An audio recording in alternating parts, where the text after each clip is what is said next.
Λοιπόν, και έχω να πω κάτι τελευταίο. Το εξής πολύ απλό. Ότι το παιδικό τραύμα, γενικά το τραύμα της ψυχής, γενικά ο πόνος της ψυχής, δεν αντέχονται εύκολα. Αλλά αυτό που δεν αντέχω περισσότερο, και δεν με νοιάζει που το λέω δημόσια, γιατί δεν έχω ούτε βήμα, ούτε μέλλον μάλλον. Για κάποιο λόγο όλοι σε όσους απευθύνομαι με αγνοούν. Για κάποιο λόγο όλοι μου φέρνονται σαν σκουπίδι. Για κάποιο λόγο όλοι με υποτιμάνε και με εκμεταλλεύονται. Και για κάποιο λόγο όλοι με αφήνουν μόνη. Είμαι λοιπόν μόνη μου από τα 18. Από 18 χρονών είμαι μόνη μου. Είναι τώρα 35. Αυτή τη μοναξιά δεν μπορώ πλέον να την αντέξω.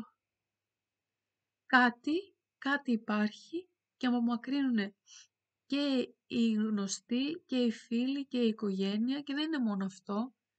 Είναι ότι εγώ φέρω με τον καλύτερο τρόπο, είναι ότι εγώ προσπαθώ, και είναι ότι όλοι αυτοί με κρατάνε και σε απόσταση και μου φέρονται σαν σκουπίδι και με υποτιμάνε και με εκμεταλλεύονται. Λοιπόν, ένας άνθρωπος, και πολύ άντεξα, δεν μπορεί να τα αντέξει εύκολα όλα αυτά, προφανώς.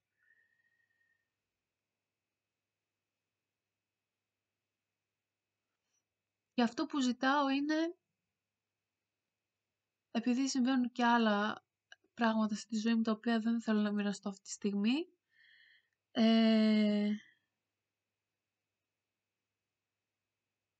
και έχουν σχέση με αυτά που έφαγα πριν, από ένα γκριλ εδώ στη Λαμπράκη, το οποίο με τάισε σκουπίδια.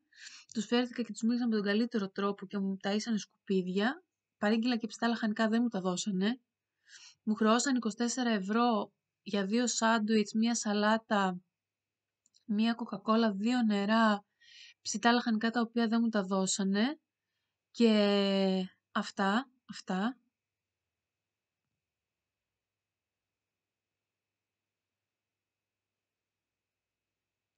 Λοιπόν, ο λόγος που γίνονται όλα αυτά τα βίντεο είναι γιατί δεν αντέχω άλλο. Δεν αντέχω άλλο την αυθαίρετη κοινωνία, δεν αντέχω άλλο τη μοναξιά, δεν αντέχω άλλο τον πόνο, δεν αντέχω άλλο την αδικία.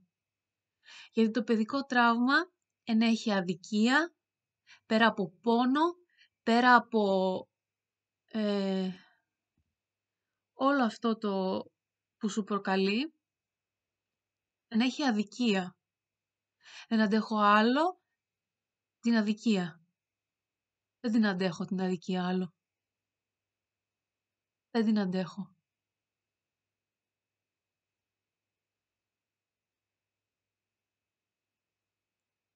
Λοιπόν, είμαι η Ραφαήλα Κολοκοτρώνη και σας ζητάω όσο μπορώ, είχα να φάω τόσες ώρες, είμαι ζαλισμένη, το ξέρω.